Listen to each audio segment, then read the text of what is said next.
कि फिल्म बहुत अच्छी बनी है। और बेजुबान इश्क बहुत अच्छी मूवी बनी है। बेजुबान का मतलब आपको पता ही होगा कि जो बोल ना पाए, ऐसी फिल्म है, लव स्टोरी फिल्म है, कुछ अलग है, बहुत अच्छा म्यूज़िक है।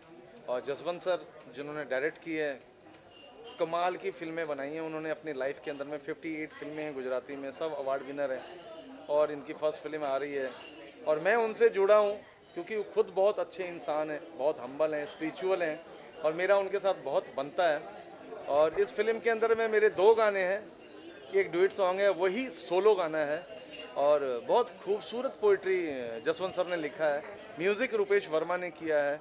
और मुझे बहुत अच्छा कबीरा के बाद में एक और खूबसूरत गाना मिला है जिसका नाम है दिल परिंदा। तो मैं आपको 2 लाइन ये गाना सुनाता हूँ।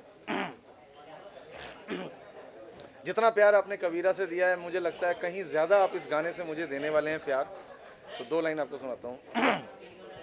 ऐसा क्यों होता है, दिल ये क्यों रोता है, जो नहीं था तेरा फिर क्यों उसकी आंसू है रे। कोई मन में हंसता, कोई मन ही मन में रोता, कोई मन में ये घरौंदा बनाए। कहीं छल के खुशियों के आंसू, कहीं रोए दुख से नैना, नैना ये समझ भी न पाए बावरा दिल परिंदा, ढूंढे रे आशियाना, ये न जाने कहाँ है इसको जाना। Thank you. जैसे बहुत सारे सिंगर्स को देखा है, एल्बम लेते हैं, हीरो लोग को सिलेक्ट करते हैं, जैसे आतिफ असलम ने चुना टाइगर श्रॉफ को, आपने ऐसा कुछ नहीं किया? क्या चीज़ मतलब? आपने कभी एल्बम नहीं यूज़ किया? एल्बम का ज़माना जो है वो एक तरह से लुप्त हो गया है, क्योंकि एल्बम एक आर्टिस्ट पूरी ज़िंदगी में अपने आप को पढ़ता है और पढ़ने के बाद में अपनी जर्नी को समेटते हुए एक एल्बम में पेश करता है। और लगता है शायद एल्बम नहीं आने की वजह से कहीं जर्नी रुक गई है, क्योंकि आर्टिस्ट बेचारा पूरी ज़िंदगी मेहनत करता है, उसके पास पैसे नहीं होते हैं। और आजकल हो गया है कि आप एल्बम करके लाओ, वीडियो करके लाओ, प्रमोशन करके लेके आओ, सब आपको दे दिए पैसे, सब आप कमाओ, आप ही खाओ। तो बेचारा तो आर्टिस्ट फ़कीर का फ़कीर ही रहा, फ़कीरी में आया, फ़कीरी में चला गया। तो हमें ये सब सोचना चाहिए कि एक आर्टिस्ट आपको अपनी ज़िंदगी दे रहा है, आप आर्टिस्ट को क्या दे रहे हो ये आप सोचो, तब म्यूज़िक ज़िंदा होगा। सिर्फ कहने से नहीं होगा कि म्यूज़िक को कौन उठाएगा। म्यूज़िक को उठाने के लिए म्यूजिशियन ही है। वो आर्टिस्ट जो भूखे प्यासे रह के स्ट्रगल करके एक जगह पे आए, उनका एक थोड़ा सा टाइम होता है और वही वक्त होता है उनको कमाने का, और वो कोई और ले जाता है। तो ये बड़े दुख की बात है, क्योंकि आर्टिस्ट जो है वो भगवान के करीब होता है। और जो भक्त और भाव में सबसे बड़ी चीज़ देखी जाती है भाव, जो भाव मालिक देखते हैं। और एक आर्टिस्ट के दिल को अगर तकलीफ पहुंचती है तो हिसाब वो मालिक मांगता ही मांगता है, फिर वो 10 दरवाजे खोल देता है। तो वो दरवाजे कैसे कैसे खुलते हैं आप देख ही रहे होगे। आजकल नेट आ गया है, कोई भी गाना किया नेट पे डाल दिए। तो मैं उस मालिक पे बहुत बिलीव करता हूँ, बहुत ज़्यादा विश्वास करता हूँ।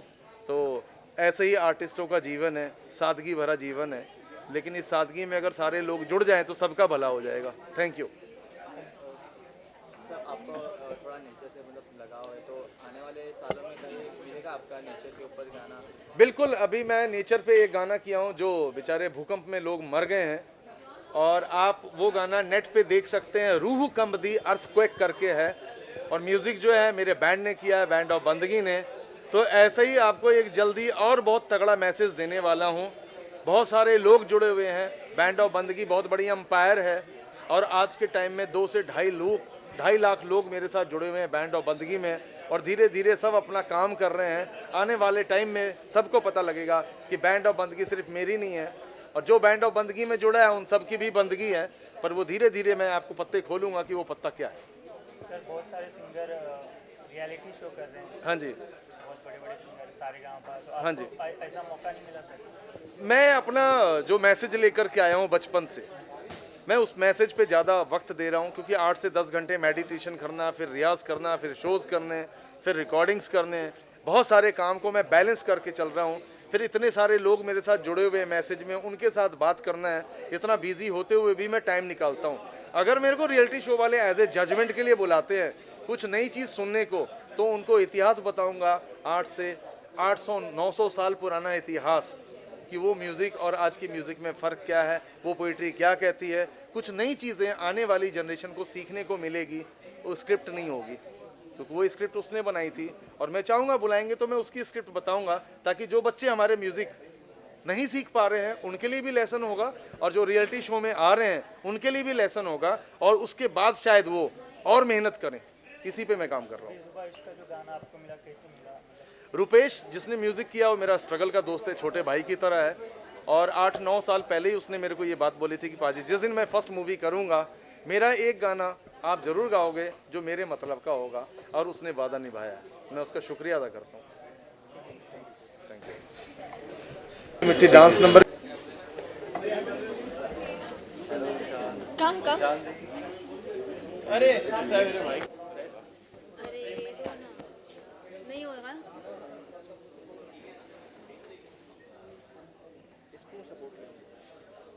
ऐसा अच्छा नहीं लगेगा, देन मुझे ऐसा सीधा बैठना।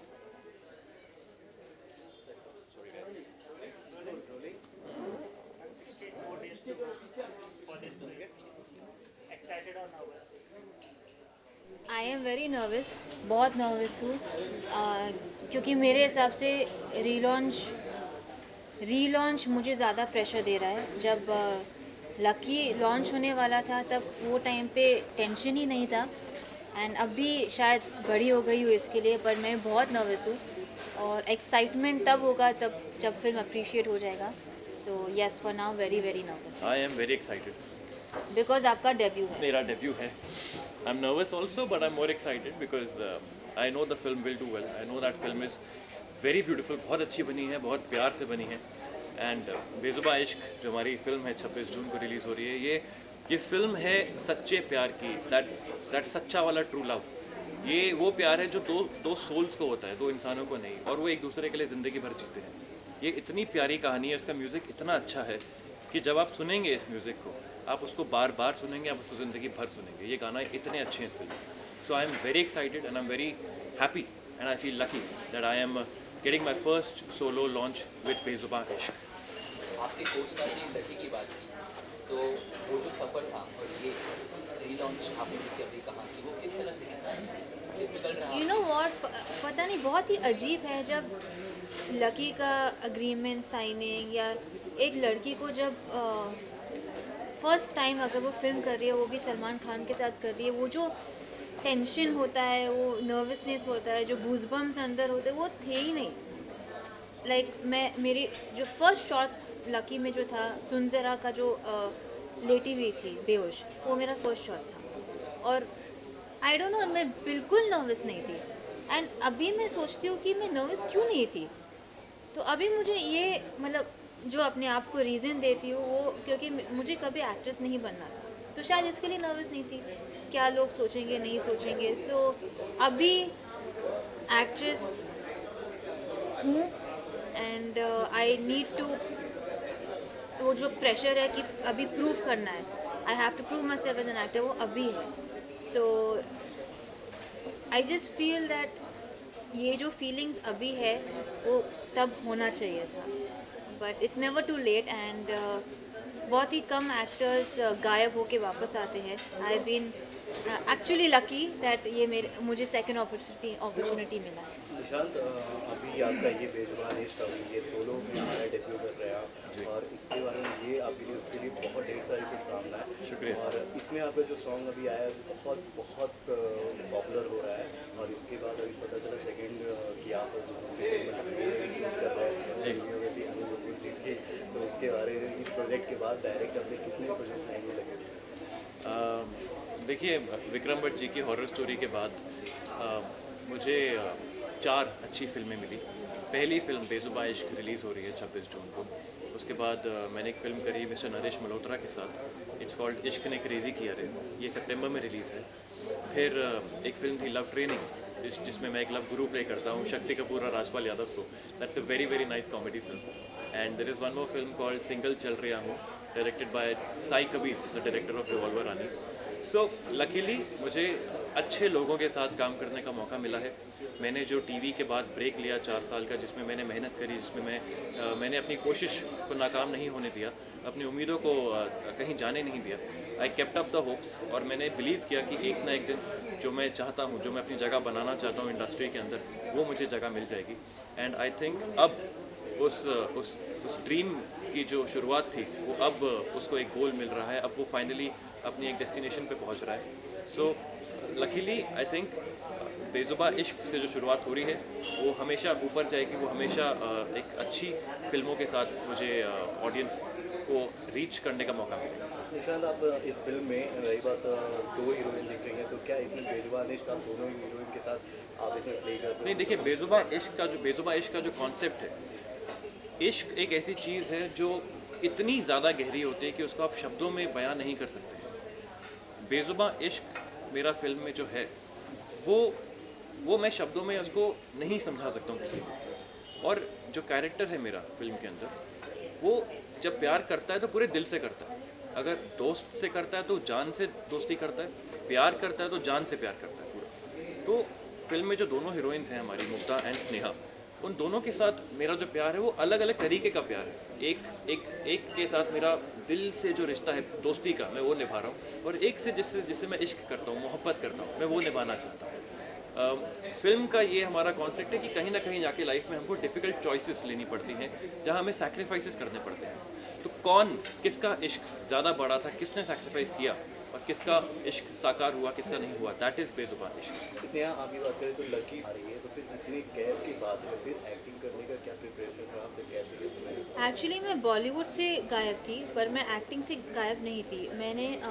मैंने तेलुगु में 7-8 फिल्म्स किया है, और लकी के बाद मैं साउथ में गई, बिकॉज वहाँ पे जो एक एक्टर को ट्रेनिंग की ज़रूरत होती है मुझे वहाँ पे मिली। सो मैं एक्टिंग, जब सबको पता है लकी ऐसे ही हो गया, ना प्लान था ना ट्रेनिंग थी, एक्टिंग स्कूल नहीं गई। सो जब लकी रिलीज़ हुआ तभी भी एक्टिंग नहीं आती थी मेरे हिसाब से। जो मैंने लकी में किया डायरेक्टर ने करवाया, मुझे कुछ नॉलेज नहीं था एक्टिंग के बारे में। और साउथ में जाने के बाद मुझे वो education about acting and being an actor मुझे वहाँ से मिली। सो यस, मैं गायब तो थी बॉलीवुड से, और वो एक प्लान था, अगर क्योंकि मुझे फिल्म्स नहीं करनी थी, मुझे अपना पढ़ाई सब कंप्लीट करना था, तो मीडिया के सामने आके और फिल्म नहीं करना, it didn't make sense. So I had to be away from the media, I had to be away from Bollywood. और अच्छा से ट्रेनिंग हुआ है साउथ में, और अभी मुझे लग रहा है कि मैं बॉलीवुड संभाल सकूंगी, because it is a difficult industry. और इसीलिए मैंने बेजुबान साइन किया, because it was that perfect time to relaunch my self. हाँ निशांत, आप दोनों से एक सवाल है। न्यू कमर जो आते हैं बॉलीवुड में, हर एक का अपना एक आइडल होता है। आप तो सलमान के साथ काम कर चुके हैं, लेकिन अपने गैप के बाद आप फिर से एक बार आए। दोनों से जानना चाहूँगा कि किसे अपना आइडल मानते हैं और किसके साथ एक बार फिर से काम करना चाहते हैं? मुझे सबके साथ काम करना है। आई थिंक 1 या 2 या 3 या 10 लोग नहीं है। I want to work with everybody in the industry. Ideal I have, Salman is my godfather. जो भी प्रोफेशनल एडवाइस अगर मुझे चाहिए तो मैं सलमान के पास जाती हूँ और मुझे मिल जाता है। As a heroine I like the new girls that we have today. I like Katrina, I like Deepika. मेरे हिसाब से बहुत ही ये इंडस्ट्री बहुत ही डिफ़िकल्ट है। ये सिर्फ एक्टिंग के बारे में नहीं है, it's all about the pre and the post work of before you, what you do before a film, what you do after a film. And जब एक एक्ट्रेस सक्सेसफुल होती है, मैं उनको बहुत मानती हूँ, बिकॉज ये डिफ़िकल्ट चीज़ है। And I respect somebody who is smart enough to succeed in the industry. So Katrina and Deepika are my two idols that I would like to look at and learn from. ये कैसे करती है, क्या नहीं करती है. So I want to try and follow their direction. My idol right now, मेरा idol जो मैं जिनको बहुत मानता हूँ, that man is called Akshay Kumar. Why? Because वो मेरी ही तरह एक बहुत ही हम्बल बैकग्राउंड से आए, उन्होंने अपनी जगह बनाई और धीरे धीरे स्टेप बाय स्टेप उन्होंने सक्सेस की सीढ़ियाँ चढ़ी। उनकी एक बात जो मुझे बहुत अच्छी लगती है, जो मेरी लाइफ का मोटो है, वो ये है कि काम करते रहना चाहिए। सक्सेस आपकी रोड पे, जर्नी में कहीं ना कहीं पड़ी हुई है, वो मिल जाएगी, लेकिन वहाँ पहुँचने के लिए आपको काम करना बहुत ज़रूरी है। And you need to keep working hard. Flop हो, हिट हो, कोई फ़र्क नहीं पड़ता। उन्होंने एक स्टेटमेंट दिया था कि उनका बैक टू बैक उनकी 14 फिल्में फ्लॉप हुई थी, पर आज भी वो है ना इंडस्ट्री में, वो हैं एक बहुत बड़े सुपरस्टार हमारी इंडस्ट्री में। तो ही इज़ माई आइडल। मैं I look up to him for being so positive and so optimistic in life and so hard working as a person. Heroines में I have recently fallen in love with Kangana Ranaut after watching Tanu's Manu Returns, and I am dying to have an opportunity to act with her on screen, because I think right now in our entire industry she's one of the finest actresses, and I'm sure that if you can match up to her level of acting, then you're a brilliant actor today. So she's mine. Nishant, अभी आपने बोला कि आपके idol person Akshay Kumar हैं जी। तो आज ही अक्षय जी का मतलब ब्रदर्स एक एक्शन मूवी ट्रेलर लॉन्च हुआ जी। तो आपको अभी ये चॉकलेटी फ्लेवर छोड़ के कब कभी एक्शन मूवी देखने को मिलेगी? देखिए, राइट नाउ अभी हर इंसान को अपनी एक जगह, एक तरह के कैटेगरी में एक जगह बना लेनी चाहिए। तो मेरा फोकस इस वक्त love stories and I want to be as known as a chocolate boy, जैसे ये मुझे कहती रहती है। I want to be known as a chocolate boy, as a romantic hero. Once I make my place as a romantic hero, then I would like to explore and venture out as an action hero or something else. But right now my focus is to be every woman's dream. That's my focus. That's my dream. Sneha, आपसे जानना चाहूँगा, जब बॉलीवुड में आपकी entry हुई तो आपने जो ऐश्वर्या राय से किया है, तो आपने कहा आप साउथ में बहुत फेमस हुए, तो वहाँ पे कभी आपको ऐसा बताया गया था कि you look so similar to her, या फिर अपनी अलग पहचान बन गई थी? यू नो व्हाट, वो कम हो गया अभी। इट्स अभी हर कोई मिलता है वो नहीं कहता है। आई थिंक वो फेड आउट हो रहा है एंड पर वो चीज़ हमेशा रहेगी। And I I'll can't tell you something. मैंने ये बात इनको अभी तक बताई नहीं है। मैं अच्छा बोलना। लास्ट मंथ तिरुपति बालाजी गया था मंदिर प्रे करने कि हमारी फिल्म की रिलीज हो रही है तो अच्छा हो मंदिर। On the way there was a point जहाँ पे मेरी जो कार थी उसको टोल का कुछ पैसे वैसे पे करने थे, तो I went inside with the driver to do all the formalities. उन्होंने मुझे देखा, कहते हमने आपको कहीं देखा है, ये है वो है, आप कोई फिल्म कर रहे हैं? मैंने कहा मैं फिल्म कर रहा हूँ बेजुबान इश्क।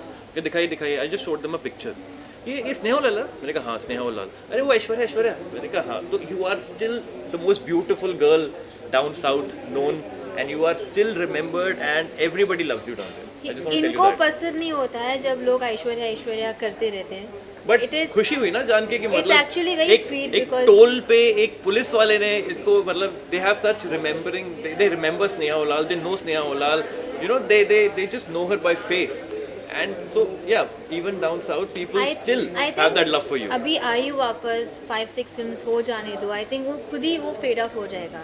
सो अभी वो टैग रहने दो मुझे। मतलब एज लॉन्ग एज करियर में नेगेटिव नहीं होता है, इट्स ओके। आई मीन मुझे लगता है सबको यूज टू हो गया अभी वो। आई डोंट थिंक एक टॉपिक है वो अभी। ऐसे पल जो आप शेयर करना चाहेंगे? बेजुबान इश्क मेरे हिसाब से एक बहुत ही पेनफुल लव स्टोरी है।